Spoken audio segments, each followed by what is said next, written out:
السلام علیکم ورحمۃ اللہ وبرکاتہ۔ بھائیو، ایک سوال بار بار اٹھتا ہے کہ تبلیغ والوں میں تعلیم کس کتاب کی ہونی چاہیے، فضائل اعمال یا منتخب حدیث کی؟ اس پر بعض جگہوں پر اختلاف بھی دیکھا جاتا ہے۔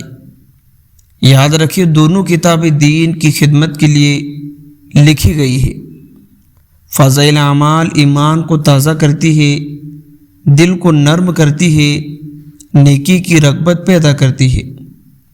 منتخب حدیث براہ راست رسول اللہ صلی اللہ علیہ وسلم کے اقوال ہے جو عمل کی صحیح سمت اور شریعت کی ترتیب واضح کرتی ہے۔ اختلاف اس بات پر ہے کہ کچھ ساتھی کہتے ہیں کہ فضائل اعمال پڑھنی چاہیے کیونکہ عام لوگ اس سے جلدی متاثر ہوتے ہیں۔ دوسری طرف کچھ کہتے ہیں کہ نہیں، منتخب حدیث پڑھنی چاہیے کیونکہ اصل دین کا نصاب ہے اور حدیث ہی سے سیدھی رہنمائی ملتی ہے۔ اصل حقیقت یہ ہے کہ جھگڑا مقصد نہیں، مقصد ایمان کو بڑھانا، عمل کو آسان کرنا، سنت کو زندہ کرنا۔ اس لیے بہتر طریقہ یہ ہے کہ تعلیم کی بنیاد منتخب حدیث پر ہو تاکہ عمل اور ترتیب مضبوط ہو۔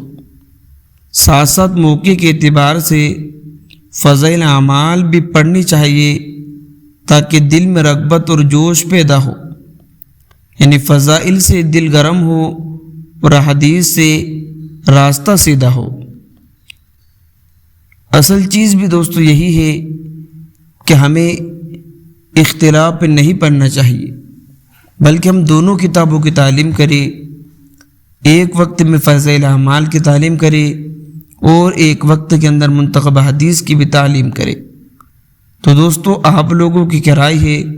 کمنٹ کے اندر ہر ایک ساتھی اپنی رائے کا اظہار ضرور کرے کہ کون سی کتاب کی تعلیم افضل ہے، فضائل اعمال کی یا منتخب حدیث کی۔ تو ملتے ہیں نیکسٹ ویڈیو میں۔ السلام علیکم۔